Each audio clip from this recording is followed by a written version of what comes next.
daawadayaal dadka fanaaniinta caanka midba midba ayuu ka daran yahay oo maalmihii ugu dambeeyay waxaa fanka guud ahaan laga waayay fanaanka lagu magacaabo Khadar Keyow waxaase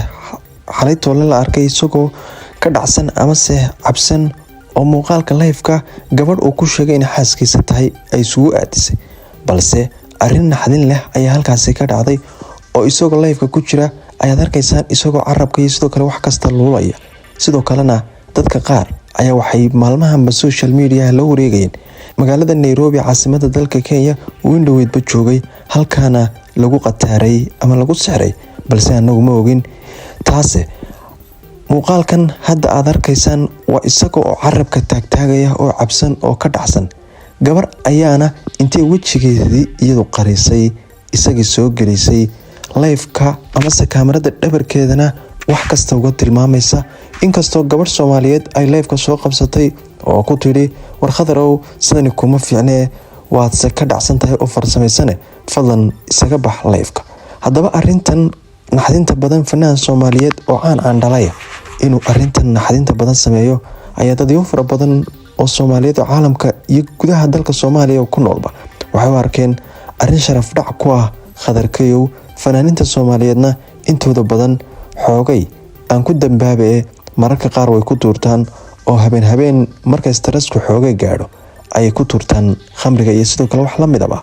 balse arrintan si weyn ay bulshada Soomaalidu saacadihii ugu dambeysay u falanqeynaysay sida idinka cad muuqaalkan bal hortaan idin daawadsiyo muuqaal kooban isagoo ka dhacsan iyo sidoo kale qof jawigiisu yahay mid qaldan Halo. Ina adeer. Yoran ee boosata. Waa wanaagsan ma fiicanta. Waxa aan taran ku soo qoray live iska xiro ku dhahay maxaa bagtime message barkina dhigatay. Islaantay digniyo hadan ka baxa. Hay.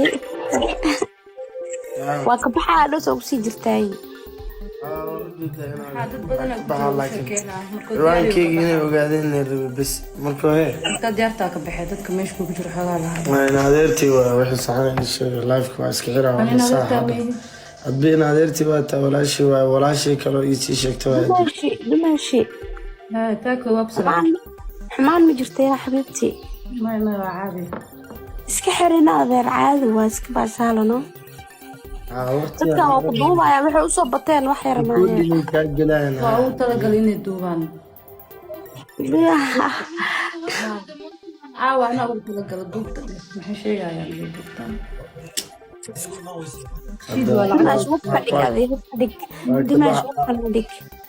wax kalena ma aan qofka bini'aadamka isagoo meelkiisa joogin haddii facal shaydaan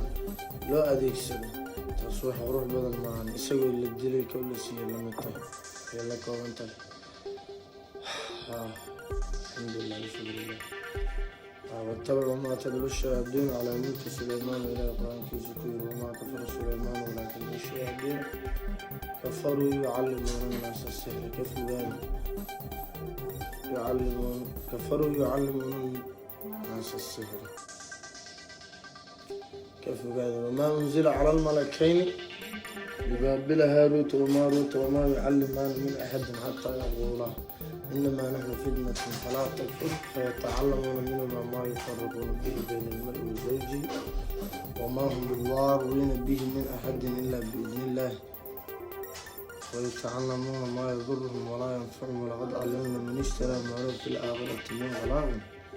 ولبئس ما شروا به أنفسهم لو كانوا يعلمون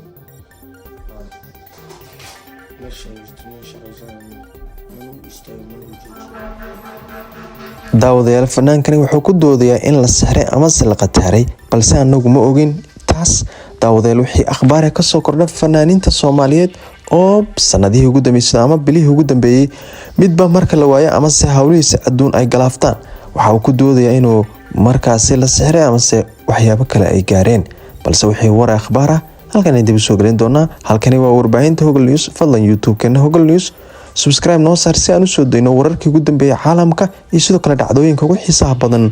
dadka Soomaaliyeed iyo sidoo kale gudaha dalkeena Soomaaliya